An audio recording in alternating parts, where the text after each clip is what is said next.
Arai, son, to mark your dishonorable retirement from Honda Motor Corporation after great shame of Formula One engine, we present you with traditional leaving gift of a carriage clock. It is running slow.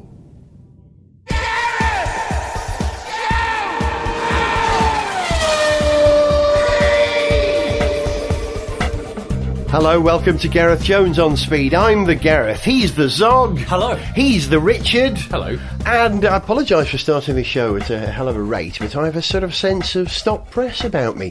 I was just sitting at my computer unusually, and this, literally hot off the printer, F1 gets dramatic qualifying overhaul. Following a meeting of the strategy group and the F1 Commission in Geneva, the format change has been voted through to spice up the show. You see, now I'm suspicious as soon as I hear those words, to spice up the show. I'm all for a better show, but I'm worried that there's some dodgy tinkering coming up. Right, so bear in mind, we're recording this on, what are they doing? On Tuesday evening, yes. And we genuinely don't know about this. I'm going to take a guess that are they going to do this reverse grid thing? That's a good guess. That's a good guess. They're talking about spicing it up. It can't be anything to do with just changing the number of sessions. Jerry Halliwell, Mrs. Red Bull will decide the top 10, apparently.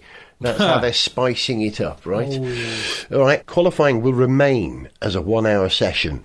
I'm reading this as we go, we're discovering this, whatever it is, which is good. Split into 3 segments, so no changes yet. Yeah. But the drivers must be on track throughout each part until they get knocked out. So it's a demolition derby kind of...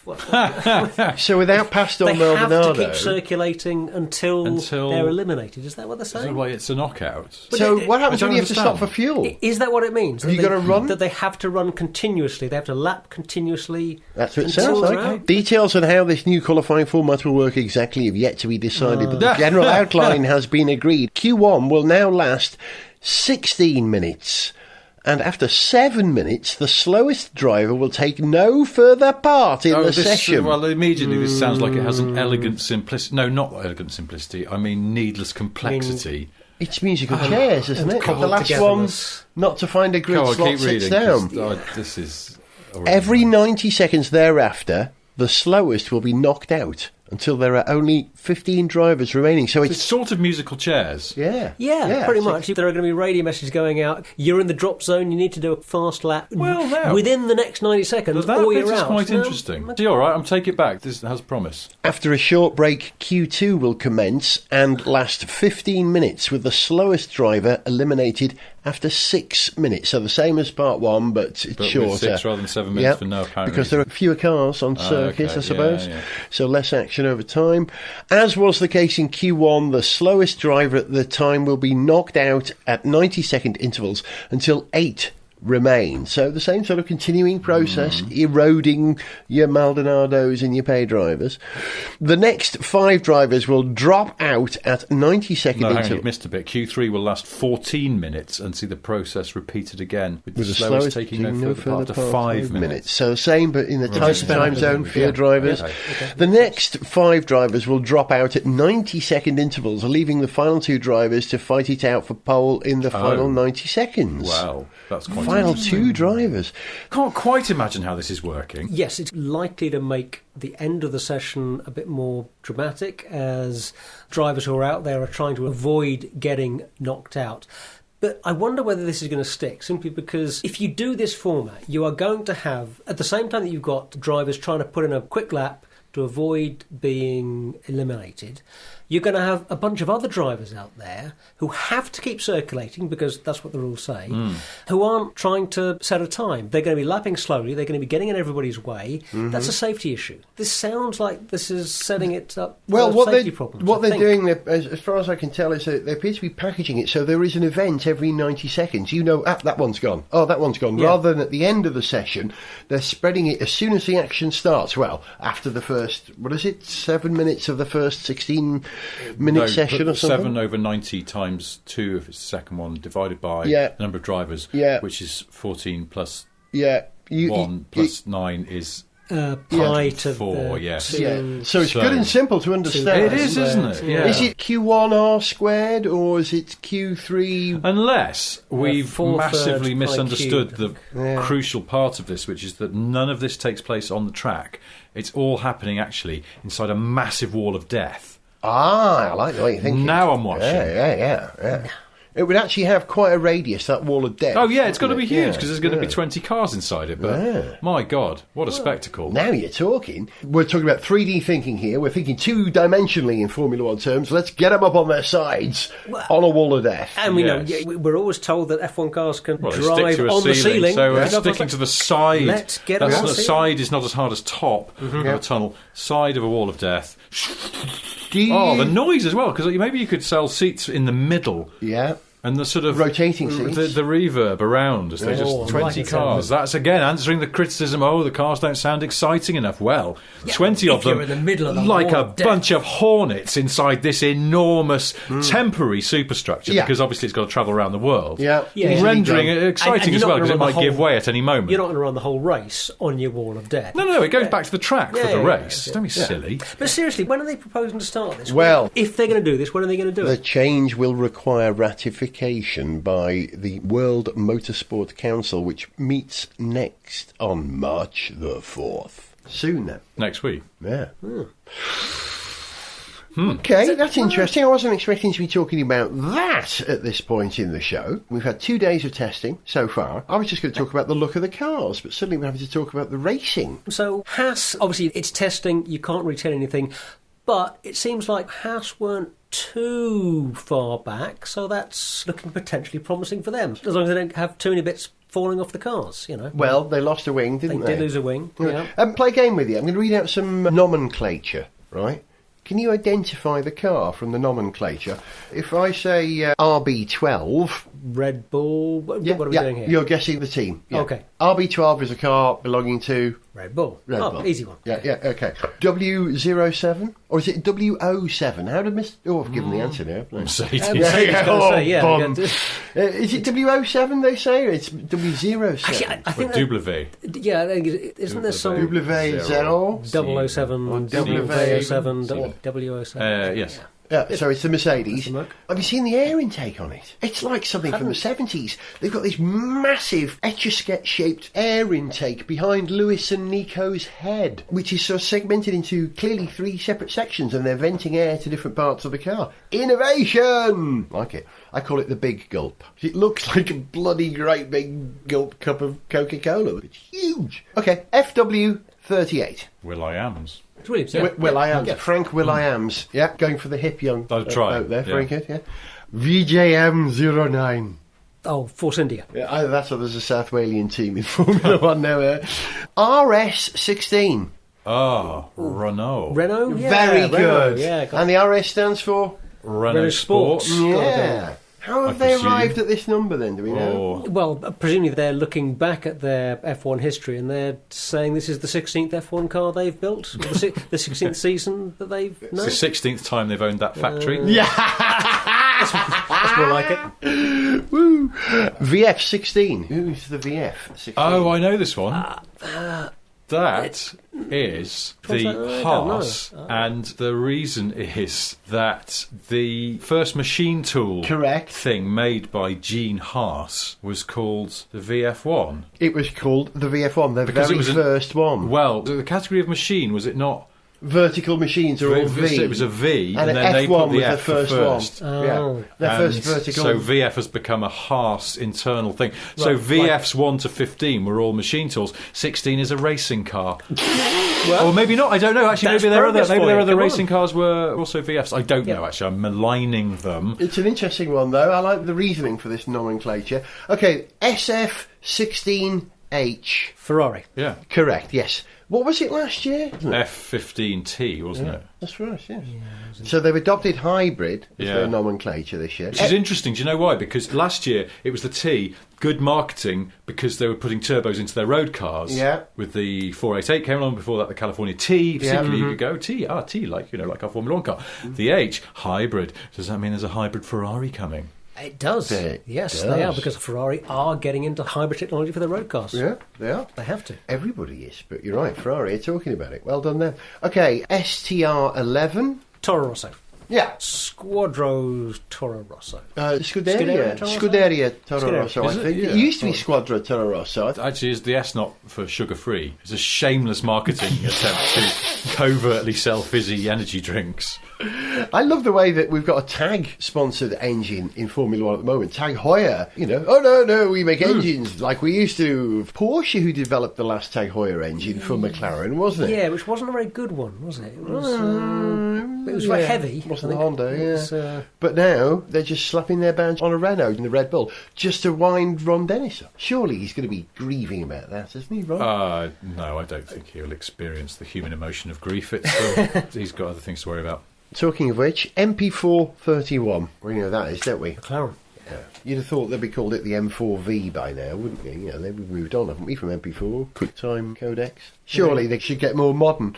And the MRT05, what's that then? That's got to be Manor, yes, hasn't it is, Ni yes. Marussia, with their new logo, which somebody on Twitter yesterday pointed out looked like a bastardised version of the London Weekend Television logo. Yes, it does, that red, white and blue stripe. Yeah. It's very either British or Russian or... who else has got red, white and blue? America. And driving the Manor was Pascal Wehrlein. Is that how we say his name? Wehrlein? I'm not even certain, but he's the big superstar of the future. But we'll discuss more about the cars and the drivers in a minute.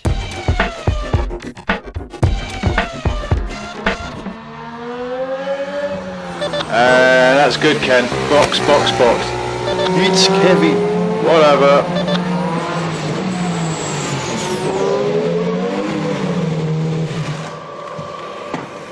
Everything feels pretty good, guys.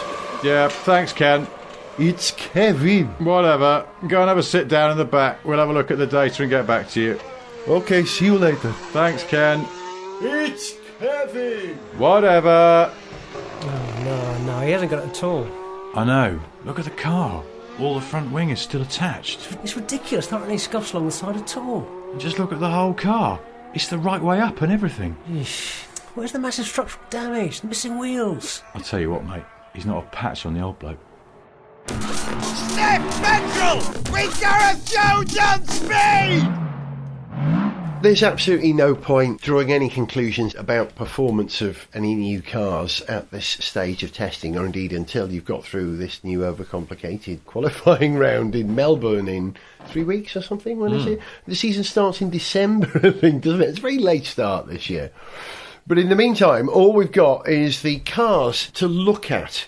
And the biggest news so far is that Ferrari have got white on their car. That's big news. When was the last time we had white on Ferraris? So it's some in the early Schumacher days, wasn't there? Yeah. So it was about 2006-ish, Was it? sometime around then. Medium. Well, there was sort of, Schumacher. because they had kind of Marlboro branding, didn't they? But not, because they weren't allowed. So, yeah, I don't know. White triangle. They announced that car, and there was an enormous fuss on social media, mostly from sort of F1 journos and people who were watching the launch, going, "Oh my God, it's got white on it!" Really? Big news. It seems to be unlucky. This is the thing, because in the past, when there were white Ferraris or Ferraris with white on them, they hadn't done very well. It's like that lucky football strip thing, isn't it? Which is utter nonsense, in my opinion, because this is a game of science, not a game of blooming myths and superstitions. What's the point of that? If you could prove it, if there was a correlation where you had a car painted white, the white paint slowed the molecules of the air down, causing more drag over the car. If you could prove it that way, I'd believe it. Yeah. And actually you can get some physical situations where the colour of a thing or its temperature might affect how fast it's going to drop in a certain... Yeah, infinitesimally, but yes. Infinitesimally, you're not able to measure it. But the colour doesn't matter, except from the point of view of whether we like the look of it. It's not going to make it any faster or not, but it is going to affect how much you like the car. We've had some fast Ferraris with white on them in the past. What about Niki Lauda's 76 Ferrari 312 T2? Is that what it was called? That had plenty of white on it, that big old airbox. Ooh, That was a beautiful car. Yes, it did, didn't it? Yeah, right, okay, yeah, that's true. Are you concerned about the white on the car, Richard? No. In fact, I'm annoyed with discussing it because it's not a discussion point. They've just painted the car. Everybody else has changed those colour schemes a little bit as well, I think. Except Sauber. Sauber don't seem to have bothered, and so they're going to continue to look like a rather disappointing. That's still their old car. Formula. Sauber, the only ones I think who haven't even brought their new car to the test. Oh, but yet. I thought they said something about adjusted livery, and it's like it looks the same. I don't know. It's got different sticker on the rear wing end plate. Really? Right. I'm serious. That's actually the really? The difference. God. Yeah. Oh, no. I'm sorry to report. In terms of colour schemes, one thing that did strike me, just at a first glance, I would have liked it if Haas had come up with a colour scheme that was a bit more different to how you expect a McLaren to look. Yeah. There's just, it's just a lot of red and black and silver. Well, we talked about this on the show a bit back, didn't we? I think I would have liked them to have gone all out, ballsy, bring a bit of razzmatazz to it. I'm thinking a polished silver. Yeah. Very shiny, like American Airlines planes used to be. That kind of... Or an Airstream trailer. Airstream, exactly. Yeah. Airstream, because then again, sponsorship opportunity, ka-ching. But then with some kind of Stars and Stripes sort of livery towards the rear. Yeah. Just like American Airlines. So it looks like a massive silver needle bursting through a flag, but in car form. I like it. I love the concept. If only they'd gone with something like that. Well, it's not too late. If you're listening, Haas, Haas, come on, do it. Do Do it for us. It's a very conservative-looking car, not just the livery, but the car. Have you seen the front wing? Look at the front wing end plates. There's so little detail on those front wing end plates. It makes it look like an F1 car from about 5 or 10 years ago. Well, compared to the front wing on the McLaren and the Mercedes. Yeah. Insanely complicated. Yeah. We've got this sort of mouth organ thing going on now. Have you spotted where they've got these sort of slots? It looks just like a gob iron. It's going to make a great noise, that car, when it's panelling along, isn't it? Are they right to take a sort of a conservative approach, or absolutely in their the right year, thing to do? Yeah. Or because they just don't know. They've got to get some sort of baseline data, haven't they? But good luck to him. It's going to be hard, isn't it? Even with that great Ferrari back end and wind tunnel assistance. Well, yeah, and they do have a fair amount of help from Ferrari. It's not just the engine. They've got a bit of other assistance with other bits and pieces here and there, I think. I'm not sure quite how much Ferrari can help them out. But Alain Prost is going to pop by and do a bit of helping out.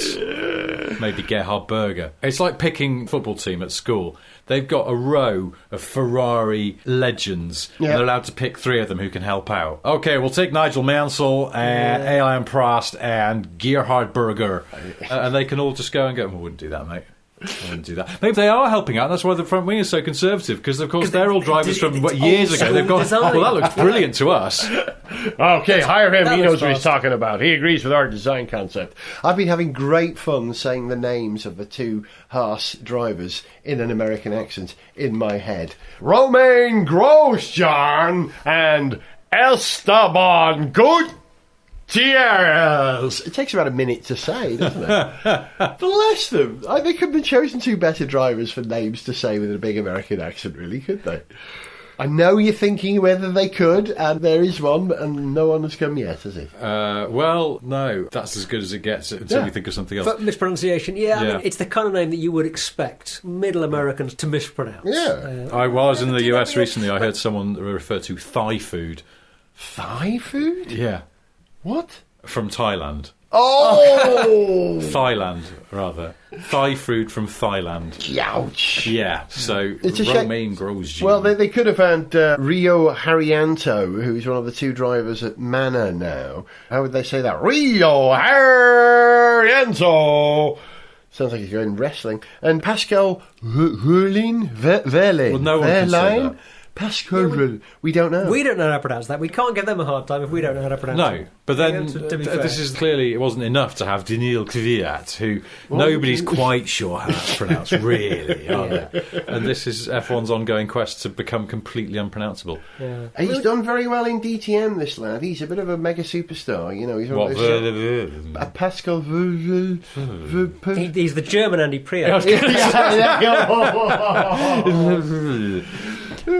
Right, who else have we got then? Well, Fernando Alonso and Jenson Button in the McLaren. Did you hear what Eric Boulibaisse Soup said when he was questioned about the first day testing? How do you feel? Not good enough. That's really? what he said, yeah. Not good enough.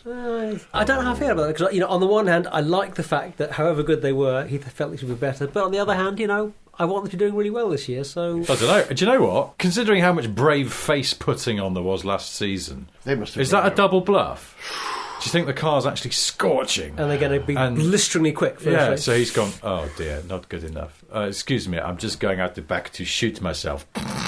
And it's just, they're going to be really laying it on thick. Well, who is it who said with only I 8 hope days so. testing before the first race this year, it's a very shortened testing programme, no one's got time for sandbagging? I don't think anyone does sandbagging. I think they do quite the opposite. I think they probably run a car with half the fuel tank missing or something to get it The lighted. McLaren went out with very sticky tyres on, didn't it? And the times didn't apparently look as good as they should have done for a car on very sticky tyres. But as you've said, the times are irrelevant. At this stage, they're just trying to get the darn things working, and it looks like McLaren have been having a little bit of trouble trying to get the darn thing working, which is what they had every flaming race last year.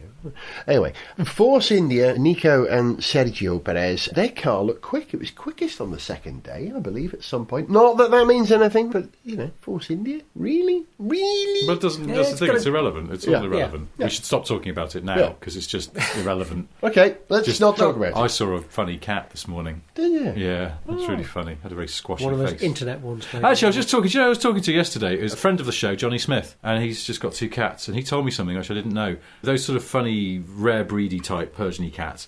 If they have a very squashed-in face, as some of them do, in cat breeding world, that's called an ultra face. Ultra face. I know. Isn't that wonderful? Tribute to So Dave there we go. Stebbins. You see, every day is a school day on Gareth. a learning Speed. experience. Yes. Gareth Jones on felines.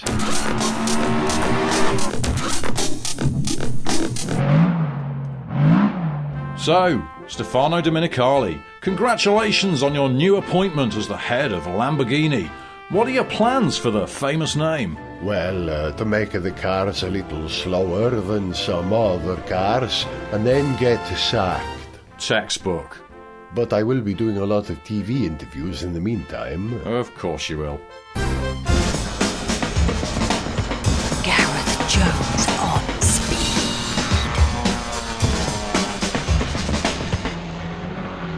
F1's back from its winter holiday, although it's no real holiday for them. They're slaving away, aren't they? Mainly within 20 miles of Oxford. But the rest of us have been on holiday a bit as well. I went somewhere cold. Richard, you went somewhere hot. You went to California? Yes, I went to California and Arizona. Oh, hot Arizona. Did you? Yeah. Did you drive a hot car in hot Arizona? Great link, mate. Thanks, mate. I did. When we were in California, I borrowed a Dodge Charger, which... Like a charger. Didn't realise Dodge made electric cars. Good junk. Hey, I'll tell you as an aside. I want to talk about electric cars in another show, but something that's quite interesting when I was in California. You know they make an electric Fiat 500 that's basically only sold in California and I think in Oregon as well. And that's Didn't it. know that. A third party made an early electric Fiat 500. No, this is factory. And then, This is the new one, and it's from the factory, but it's for some reason to enable them to meet certain cafe requirements and cafe requirements. So they sell it in California. Hang on, cafe is corporate average fuel economy, nothing Yeah. to do with coffee and the internet, yes. So this car obviously cost them so much to develop for such a limited market that sweater-wearing buffoon Sergio Marchionne, the boss of Fiat, actually said, people of California, please do not buy this car because they lose so much money on each one they sell. But I've discovered why. It's clearly they need to subsidise the bejabbers out of it. Now, I was talking to a bloke who was leasing one for $99 a month. Which is not a lot of money. No, I know. that's He very- said to me, that's my cheap. 500e, and I thought he meant a Mercedes, that flared wing Porsche built 80s W124 thing, and then he went, no, it's an electric Fiat. And I was a bit disappointed with that. I was like, actually, that's quite interesting. Yeah. Then I was talking to my friend Pat, who's an Englishman who lives in California, and I said 500e, and he went, yeah, I've got one. I was like, oh, I forgot. He did tell me he'd got one. I said, yeah, well, I met a guy who's leasing one for $99 a month. He went, oh, I'm doing it for $69 a month. What? You catch the dealer at the right time. That's ridiculous. And there are free charging points all over the place in Los Angeles and Southern California. So he said it's as good as a free car. It's ridiculous. That is ridiculous. So anyway, that's not what I drove. Other end of the scale. The reason, and this is actually, I didn't realise, quite a good link. The reason they can they sell the 500e is to offset the economy and the emissions of things like the Dodge Charger with a 6.4 litre V8 that I was driving. I'd asked them for the Hellcat, which is the supercharged one, 707 horsepower, I think. And does it actually have teeth painted on the front of it like a Grumman Hellcat's air intake? No, I don't think so. do. But maybe it's an option. But anyway, I couldn't get one of those. It didn't have one available for when I was there. So what they lent me was something called the Dodge Charger Scat Pack. What? Yes. That sound. I know. Did it come with a special? How can I put this? I don't know. Some A kind glass of coffee some kind of table. personal assistant who Wipes? might, if in any moment you want. What do you think that means? Scat. Well, I'm going to allow listeners who have less filthy minds to just Google it. and we don't mean jazz singing as enjoyed by Mrs. Johnny Dankworth. There is that. That's scat That's as well. scat but as well. Scat, That I wasn't what I- thought, that was what was wasn't because what came it's to short of a mind. scatological. It basically It relates is, to Yeah, yes, it does yes. kind of. Poo Yes, stuff, isn't it does. Yeah. Anyway, well, because the thing is, it's got a badge on the front grille that says Scat Pack on it, so it's not a secret. And I thought, that sounds rude to British ears, but I thought, well, it's obviously not in America, it doesn't It's apply. like a but then fanny I- pack. You can walk up to somebody in the States with a straight face Yes, and say, say- "Have you seen my fanny pack?" Yes. I've Hello. left it, you know. Yes. And women in America say, "Oh God, I just fell on my fanny," and they don't know why And British we people are giggle. giggling. Yeah. It just means bottom over there. But the Scat Pack in the US, as it turns out, because I checked with my American wife, I went, "Does that sound rude to American ears?" And she went, "Yes, it sounds very rude." I was like, "Well, what are they playing at?" I know they used to sell it in the '60s, but I don't believe it's become rude in the last 40 years. I think it's just rude. Anyway. Does it make a big farty sound or something with the engine? Well, actually, it sort of does because it has a very nice fruity V8. The thing is about the Scat Pack is that it's a sort of like a really good original sort of muscle car idea that you're getting the most engine for your money and everything else. Yeah. Just, It's you're not paying for over-equipped. that. It's not under-equipped. It's got everything you really want. I But got in most it. of all, it's got a big engine. It's got a big engine, Yeah. and then everything else comes for free. Nothing wrong with that. So it's got cloth seats, for example. But that's Nice. fine. You don't Yeah. need leather. That's all right. You've got Yeah. cloth seats. They're very nice cloth seats, and they've got a little bumblebee stitched into them because it's the logo of the Scat Pack rather than a steaming part. Let's Yeah, not go there. So it's mostly engine, but that's great. And then I got in at the airport. It's got a touch screen. It's all very modern. It doesn't feel like a badly equipped car. But then I went, "Oh, where's the nav? There's no nav. Oh no, we're going somewhere we don't know where we're going." Only later discovered doesn't need nav because it's got its own Wi-Fi hotspot. Oh, we've heard about this. So I was like, oh God, data roaming on your phone when you're abroad, it's going to cost you £1 million. But you don't need to. Just put Wi-Fi on and use Google Maps to navigate around. And it works until you drive Until up your into the phone runs out of power. mountains Oh, yes. to see what the car's like on some nice open roads and find out there's no mobile signal in the mountains and the Wi-Fi hotspot needs a mobile signal because it's just a SIM card. But otherwise, good idea. I'm reminded of that famous expression, which is a man who owns a wristwatch knows what time it is. A man who owns and wears 2 wristwatches is never certain.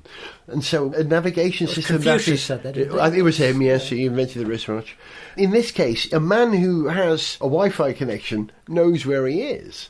But the second you don't, then you're cast into the wilderness. It's not I a literally safe was. place to be. I got quite lost. But Because there's no Wi-Fi signal. But I do like no. this idea. That's a good idea. Yeah, it's But interesting. The thing is, it they wouldn't are work here relying because- on you having your own Wi-Fi, GPS, and mapping device. Yeah, which is your phone. But if you live which in the country almost where you're everywhere. using it, if I was here and I had a car with a Wi-Fi hotspot, I wouldn't necessarily use it because I'd just be using the data on my phone because it comes for free with the phone. It's good when you're a tourist. I appreciate it then. It's a minor point and a minor criticism of the Dodge Charger Scat Pack. Don't laugh. Because otherwise, it was a surprisingly excellent car. Get out. Really? Yeah, and I'm not mean- saying that in a sort of patronising, well, there's funny Americans with their big V8s. Genuinely, that car has a sort of a maturity, if you like, and a sophistication to the tuning of its chassis that you wouldn't credit for something that costs, here's the headline, $41,000. About 30 grand here. It shares a platform with what? Do we know? Well, it's Chrysler 300C, and that is distantly related to the old Mercedes E-Class. That really doesn't matter. I think there's probably like a pressing in the floor pan and some sort of basic design, and the suspension is the same. But I think they fiddle with it so much, it's probably nothing's interchangeable. And the point is, it's not really what it's based on so much as what they've done with it, and it's the tuning. I think you can always tell a car where it's got sort of decent quality shock absorbers because the wheels are kept well under control, so it hits a bump and the springs absorb that, but it's what happens in the nanosecond afterwards when the shocks have to do their business of keeping everything under control. And you just get that feeling of sort of really, really good, well-judged control with this car. It's not perfect. It's very heavy. You can feel how heavy it is. So I was up on some mountain roads, and you sling it around, but there are limitations. It's a big, heavy car. But I mean, given that it's nicely done. You've got that great tradition. It's a great name, Dodge Charger. Yeah, there's a wonderful tradition of American muscle there, and it's good to hear they've done a decent yeah, job. it's everything you want. It's a big-hearted, very charismatic car, but actually, it's more than just a ruddy, great engine that propels you in a straight line. It's not bad around the corners. It rode quite nicely. It was quite nicely made. It felt like a big, sensible, mature car that also had this fantastic engine and could be quite naughty and smoke its tyres all day long. Where's that really engine come from then? From a factory. Yeah, well, yes. It's the Hemi. It's the Chrysler Hemi. It is it's a push that rod. Same old it's interesting. Really, Do you know the other thing about it that's really good, and again goes beyond the sort of, you think of it being very crude and very simple, and it has still got push rods, and it's almost 6.5 litres, so it's a big old thing. Wow. Big old cylinders in there. But it revved. It liked to rev. You could really ring it out, and that's not always a given with something like that. And it's sort of, and it was automatic. It wasn't that ZF 8-speed gearbox you get in BMWs and Jags now. Yeah. Again, the gearbox programming on it was all pretty good, and it had paddles, and you can bing up and down on the paddles. It was pretty good. Not quite up to BMW Jag sort of finesse, but actually I've driven some BMWs and Jags recently where it seems like they've rushed it. I'm seeing yellow. I'm seeing red. No. You are seeing purple. Really? Yes, and better yet, Muscle Car Retro. They've used the names they used to give the insane colours from the 60s. This one was called Plum Crazy. Wow. And you know what? It was bloody great. That could be a Ben and Jerry's flavour. Honestly, a really nice, really likeable car, and also a much more sophisticated and clever car than you would ever think. I really, really rated it. Should have called it Prince Rogers Nelson, really. That would have done him, wouldn't it? It was. Do you know what? The only two people I know who like purple are Prince. I don't know him personally, and my mother-in-law. Ah, very fond of purple. Have you ever seen Prince and your mother-in-law in the same room at the same time? No, and she is exceptionally funky as well. Well, okay, just think Goodness about it. me. Maybe. Oh. Just maybe. So you're driving around in a very hot place with a purple car. That's very overpowered and quite cool. And went boom when you started it up. And lots of grip. Yes, it was very Although grippy, some squeaking in parking lots.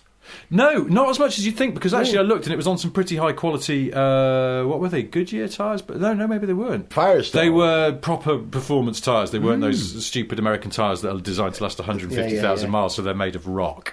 And I'm driving around at the same time in Finnish Lapland in, wait for it, I know you're going to get excited, boys, it was a rental car. You know, when you book a rental car, you think, ooh, it's a Skoda Octavia or similar. I thought, good, Octavia, big boot. I don't like the or similar because it makes me worry. nervous. Well, exactly. Because it's always a lot. So many times it might as well say on, so and so or worse. Yeah, You just go, exactly. Actually, you're right. I don't think I've ever had better than the or similar.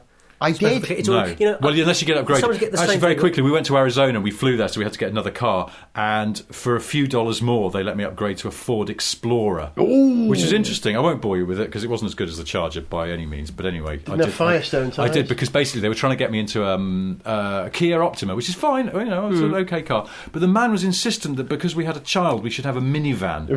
And my wife just went, "We're not having a big is minivan." this child? I know. We're not having a One minivan. child. We'll look like Mormons. We're not having a minivan. And the guy went, "It would actually be cheaper if you had the minivan." And I was like, all right, well, what are other options? And he went, "I don't know. My sheet is gone. There's a laminated sheet with all the pictures of cars on it. My son had stolen it, was running around the airport going, car! So I got it back and I was like, oh, well, what about one of these?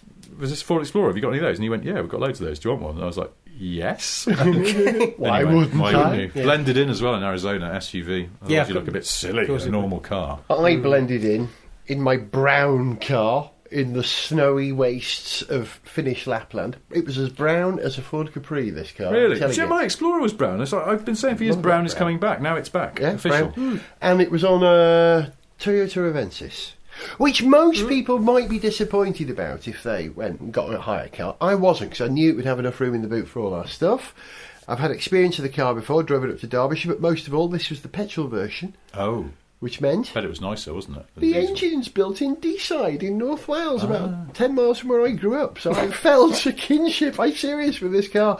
But the best thing about it was studded tyres. Have you ever driven on studded tyres, either of you? No. Actually, I haven't. I mean, I've driven on ice, but not with studded tyres. Which, of course, you probably had to have studded tyres if you were driving in Finland in the winter. The Arctic they wouldn't have Circle. let you on the road. We left the airport at about 10 o'clock at night.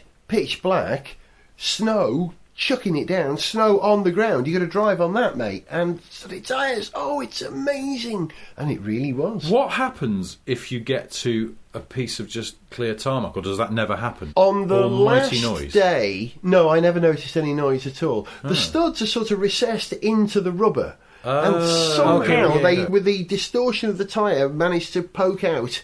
And how it works, I don't know, but I didn't hear that clatter, clatter, clatter that you expect. You'd think it would make a horrible Yeah, noise. it would be like sort of having That's quite clever then. So on tarmac, then concrete just the rubber would be touching it, but because the snow is soft and is sort of seeping up into the grooves on the tyre, then that's where it finds the Somehow, I don't know. But if that's the case, why would metal studs give you an advantage over just having another bit of rubber there? Because if all it's doing is giving you a bit of grip, do you know what I mean? It's got to penetrate into something Maybe it's like just the easier ice. to make a stud out of metal and put it into the tyre. It must be to do with. mould. I bet the value of the metal stud is when you're on something that's more like sheet ice Yeah. than when you're on yeah. snow. Yeah. When you're on snow, the grip that you're getting has much more to do with the tread. Yeah, with the tread, Yeah, exactly. how it with the displaces texture of the tyre and the exact compound and how the blocks spread. If you're a So- tyre but manufacturer and nice. you're listening, do get in touch and let us know. Yeah, The we temperature- are actually interested. We really Didn't are. you have a guy? But not interested enough to There look it was up a guy. before the Yeah, podcast. we were able to speak You to... had a tyre man. Yeah, I have a tyre man, a Michelin tyre man who can talk to me about get him that. on the- I'll get him on the line.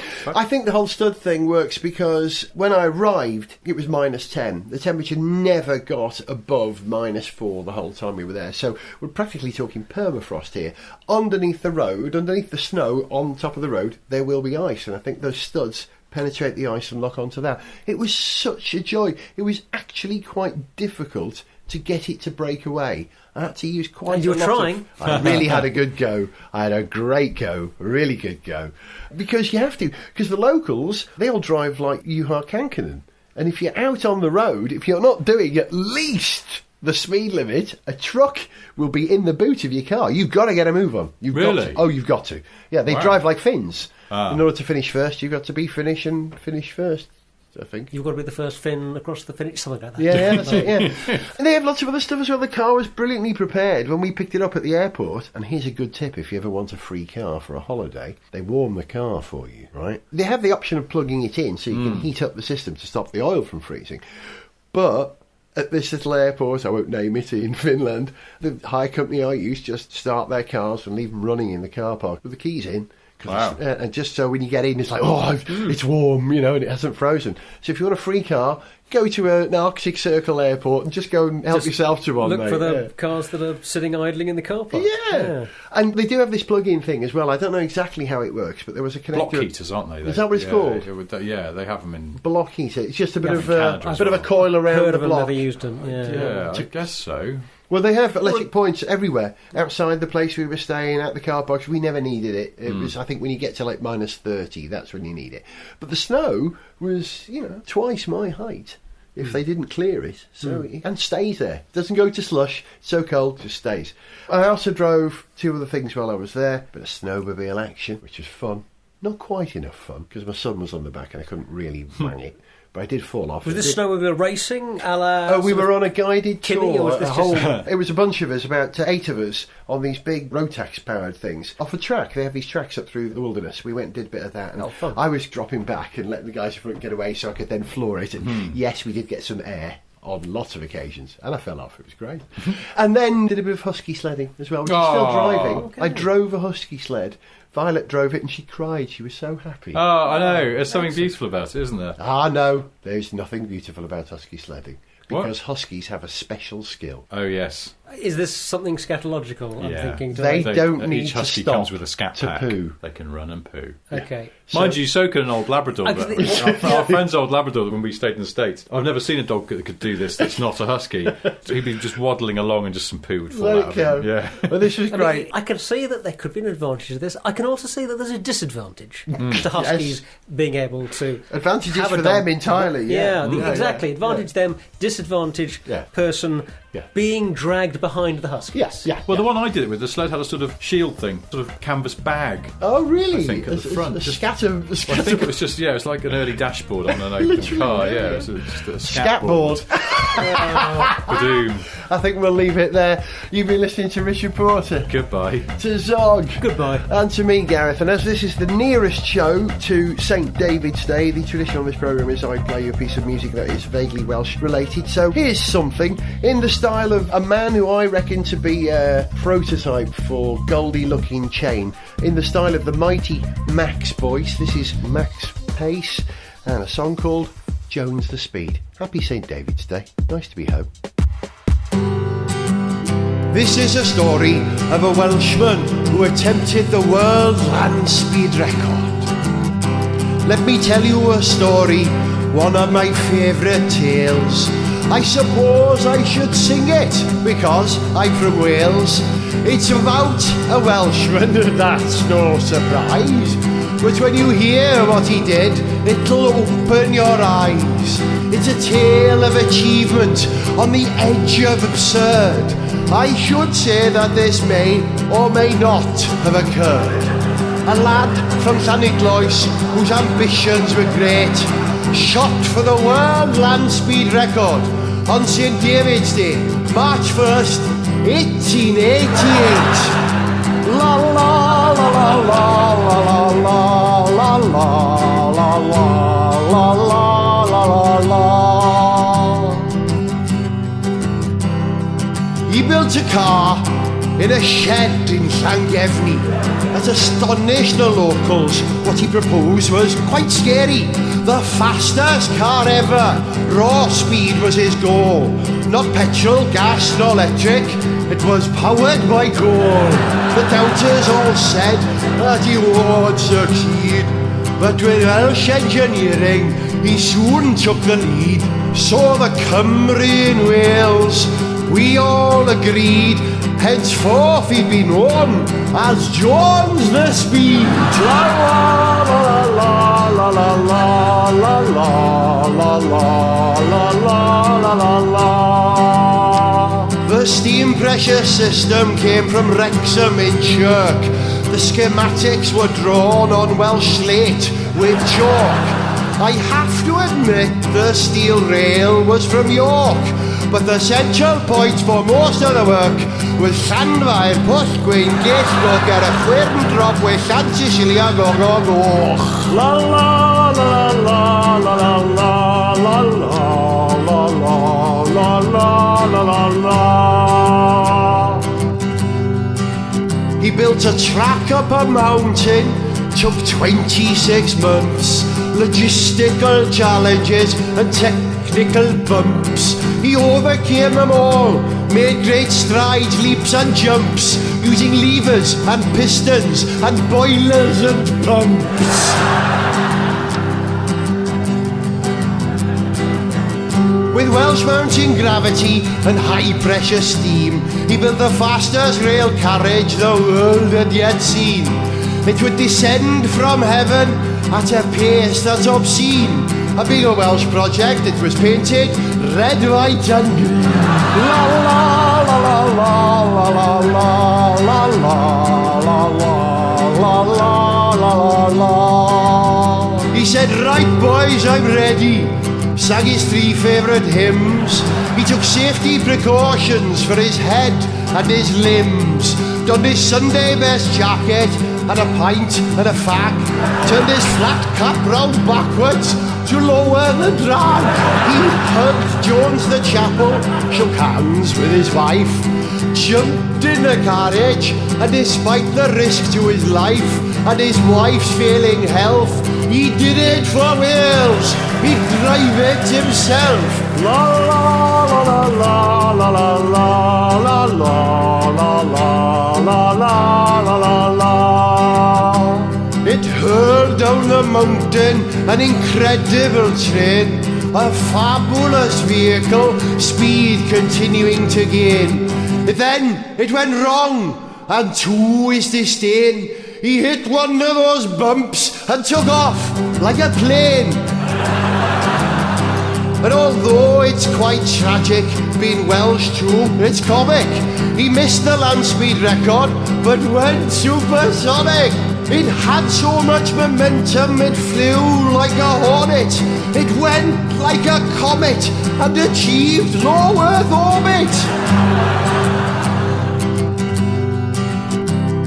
Whales erupted. Now we were distinguished. We'd left this planet. This win was vintage. America, Russia, beaten by British. But best of all, we'd beaten the English. If you've not heard this before, never heard of it mentioned, it's either the truth or just another Welsh legend. You might doubt that this happened, but do not dismay. Ask any Welsh tourist, that track's not gone away. It takes thousands of visitors up and with most days, known round the world now as the Snowdon Mountain Railway. La la la la la la.